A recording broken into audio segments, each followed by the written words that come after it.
Hello friends, this is Jayprakash Tiwari and welcome to my YouTube channel RC classes. आज की video में हम discuss करेंगे क्लास 12 के लिए व्यवसाय अध्ययन बिजनेस स्टडीज़ का एक बहुत ही महत्वपूर्ण मॉडल पेपर जो कि आपके 2021 एग्ज़ाम के लिए बहुत ज़्यादा हेल्पफुल रहेगा।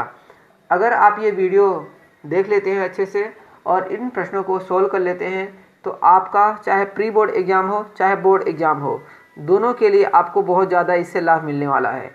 अगर आप इसकी पीडीएफ चाहते हैं तो आप हमारे या तो व्हाट्सएप चैनल को ज्वाइन कर लें या फिर टेलीग्राम चैनल को ज्वाइन कर लें, जिसका लिंक डिस्क्रिप्शन बॉक्स में दिया गया है।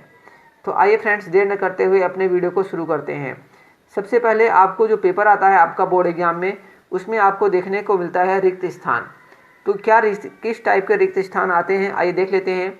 वैज्ञानिक प्रबंध का पिता डैश है, अंतर्राष्ट्रीय पर्यावरण हमेशा डैश है, योजना प्रबंध का डैश चरण है, फिर योजना डैश होना चाहिए, भारत में प्रथम पंचवर्षीय योजना डैश से प्रारंभ हुई है।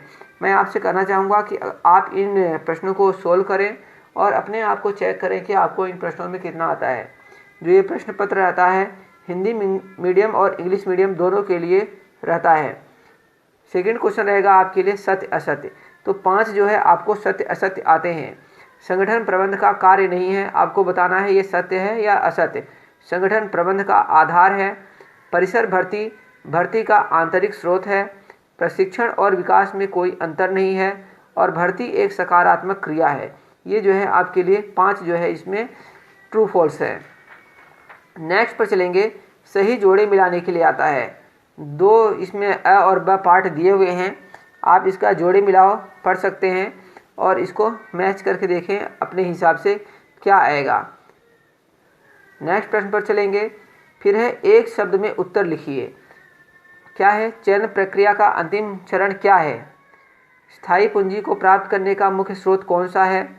थर्ड है व्यापार का जीवन रक्त किसे कहते हैं? फोर्थ है कार्यशील पूंजी किसे कहते हैं?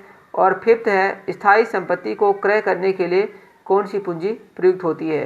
तो जो फोर्थ क्वेश्चन होता है उसमें आपको 5 ही जो है एक शब्दों में उत्तर आते हैं, जो कि एक क्वेश्चन जो है 1 नंबर का होता है और जो है टोटल 5 नंबर के रहते हैं। चलेंगे नेक्स्ट प्रश्न पर। फिर आता है उसके बाद आपको ऑब्जेक्टिव क्वेश्चन या फिर सही विकल्प चुनिए। ये भी 5 प्रश्न आते हैं और 5 नंबर के रहते हैं। जैसे पहला प्रश्न है इसमें, भारत में मुद्रा बाजार का नियंत्रण कौन करता है? वित्त विभाग, रिजर्व बैंक ऑफ इंडिया, वित्तीय संस्थाएं या फिर सेबी। सभी प्रश्न इंपॉर्टेंट हैं, आप सभी प्रश्नों को सोल्व करने का प्रयास जरूर करें। दूसरा है इसमें, मुद्रा बाजार की मुख्य समस्या कौन सी है? भारत के नेशनल स्टॉक एक्सचेंज की स्थापना कब हुई थी? और इसका नेक्स्ट है पैकेजिंग का उद्देश्य क्या है? और नेक्स्ट है फंडामेंटल्स ऑफ मार्केटिंग पुस्तक का लेखक कौन है? आपको इसका राइटर बताना है। इंग्लिश मीडियम के स्टूडेंट जो हैं वो भी इनका जो है स्क्रीनशॉट लेके पढ़ सकते हैं और इनका आंसर देने का प्रयास करेंगे।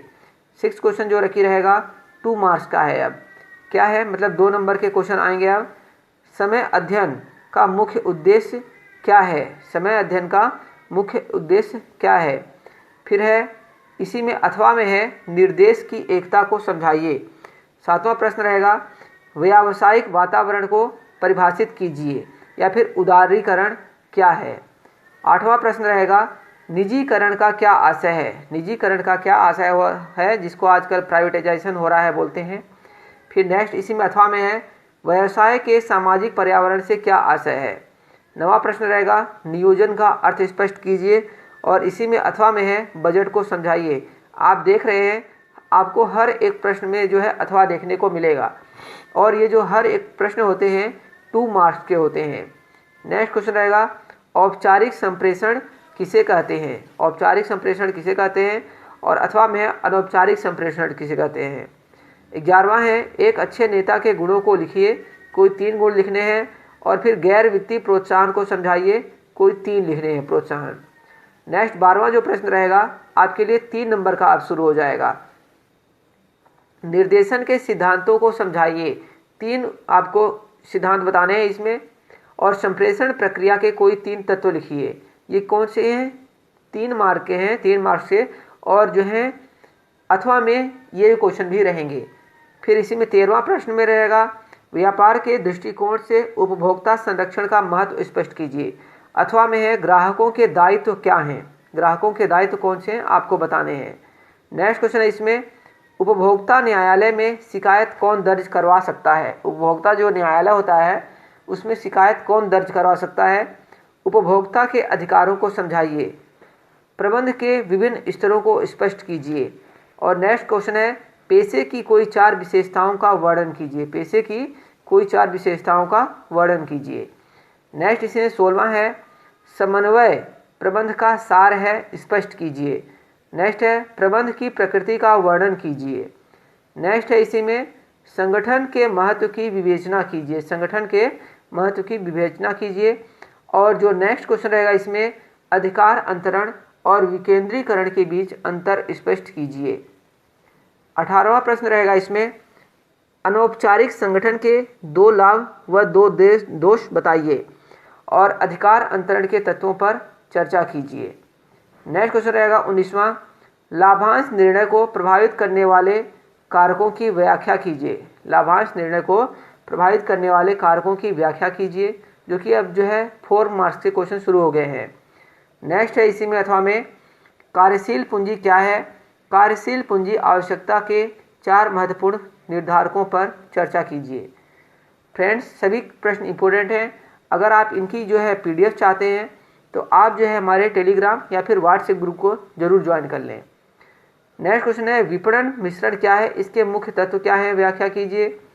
नेक्स्ट है इसी में अथवा में, विज्ञापन पर किया गया व्यय सामाजिक व्यर्थ है, क्या आप सहमत हैं, चर्चा कीजिए। 21वां प्रश्न है, विज्ञापन एवं वैयक्तिक विक्रय में अंतर स्पष्ट कीजिए। नेक्स्ट है इसी में, विपणन अवधारणा क्या है, यह माल और सेवाओं के प्रभावी विपणन में कैसे मदद करता है। 22वां प्रश्न रहेगा, टेलर द्वारा प्रतिपादित प्रबंध के सिद्धांतों की व्याख्या कीजिए। नेक्स्ट है इसी में, फेयोल तथा टेलर के प्रबंध सिद्धांतों में कौन सी असमानताएं पाई जाती हैं। फिर नेक्स्ट है 23वां प्रश्न, नियोजन की विशेषताओं की व्याख्या कीजिए। नियोजन जो होता है उसकी विशेषताओं की व्याख्या करनी है। नेक्स्ट है इसी में, नियोजन की सीमाओं की व्याख्या कीजिए। ये जो प्रश्न रहेंगे आपके लिए 5-5 नंबर के आ रहे हैं। अब भर्ती के आंतरिक स्रोतों का वर्णन कीजिए और फिर कर्मचारियों के चयन की प्रक्रिया की व्याख्या करें, ये भी 5 नंबर का है।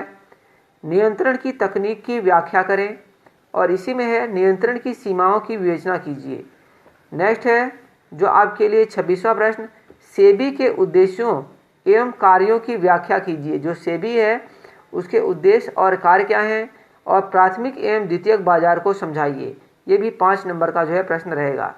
फ्रेंड्स, ये थे 26 महत्वपूर्ण प्रश्न, मतलब एक मॉडल पेपर आपके लिए था। उम्मीद करता हूँ कि आपको सभी प्रश्न इनमें से ज़्यादा आते होंगे। अगर नहीं आते हैं तो आप इन प्रश्नों को ज़रूर तैयार करें और अपने बोर्ड एग्जाम 2021 के लिए तैयारी करें। इसकी PDF के लिए आपको टेलीग्राम चैनल ज्वाइन करना पड़ेगा या फिर आपको हमारा व्हाट्सएप ग्रुप। मिलेंगे नेक्स्ट वीडियो में। इसी प्रकार की अन्य वीडियो के लिए हमारे चैनल को जरूर सब्सक्राइब कर लें। Okay friends, thank you for watching this video. मिलेंगे नेक्स्ट वीडियो में।